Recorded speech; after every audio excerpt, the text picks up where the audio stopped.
Hi, this is Cheryl back with you from Farmhouse Frugally.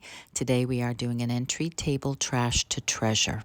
Now I had put out a poll as to whether you would like to see some Valentines and hearts or whether you wanted to jump right into spring, and I got mixed results. So today we're doing spring. Next time we'll do Valentine.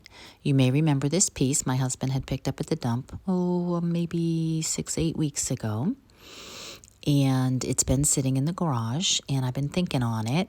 Not in love with the hardware. I like the solid wood. It's really well made. Beautiful piece. Really didn't want to have to sand the whole piece. And there were some gouges in the top, so I did have to sand down the top. And then once you do that, you have to kind of make a determination if you're going to stain it or paint it or what. I'm not a fan of the grain that came out. I like something to be more solid than this personally, so I wasn't quite certain.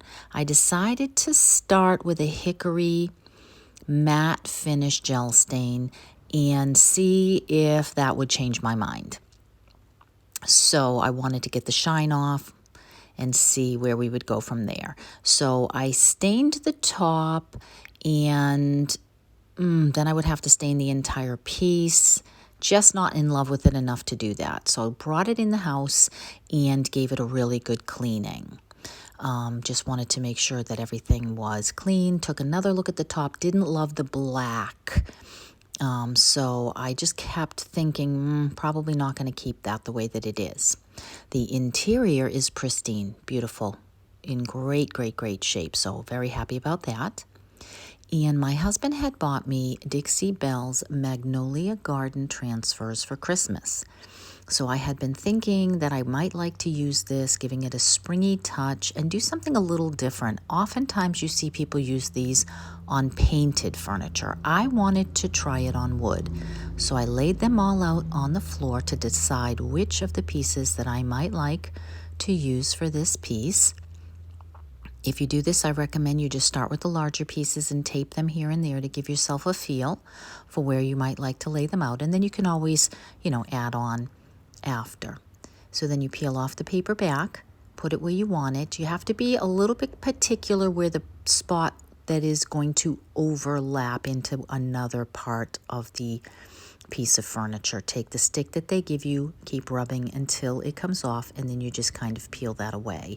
And you are going to want to take a rag and burnish that in so you can get the edges. You can see some of them have sort of a plasticky looking edge, and you want to remove that.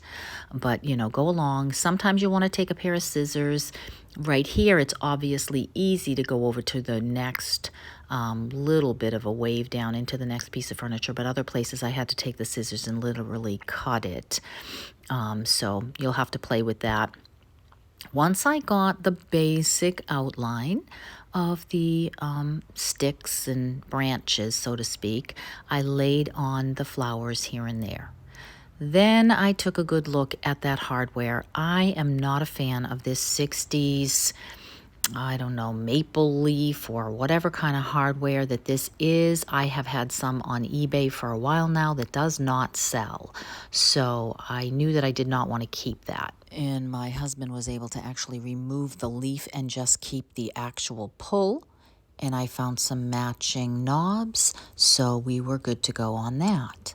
Then I decided to take the shine down a little bit on the piece of furniture itself. So I took out the white wax. These are the brushes I have that work really good with the wax. And I went ahead and just brushed over the entire, after I burnished it, I brushed over the entire transfer and tried to get some of the white into the cracks here and there and to just kind of take down some of that shine.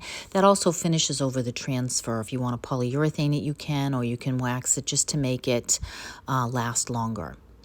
So I would just kept going here and there, adding some more, wiping it away with a rag to try to see if I wanted more wax or less wax.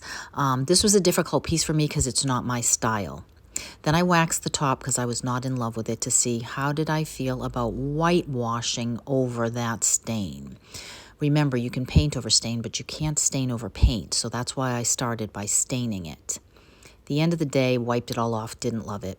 Took out the chalked paint and decided I was just going to paint the top. Pop of white would help the rest of the magnolias to stand up. I started dry brushing it right away, knew, nope, not enough for me. I don't love the dry brushing technique. So trial and error, ended up painting the entire top with 2 coats. Here it is at the beginning, right fresh out of the dump, and here it is complete. So I think that it came out lovely. It is definitely something I will sell. It does not go in my home, but it is springy. And it is hopefully something that somebody else will really like. And so that was good for me for practice with those transfers. I have a number of others that I can't wait to try. And I am looking forward to some of the other colors that I will be able to use in the next couple of videos. So I am very grateful that you stopped by. I would love a comment on what you think. If you like the white top or if you would have left it wood. That definitely is something I have never done before and really don't see very often. So I appreciate you stopping by. I will definitely see you soon.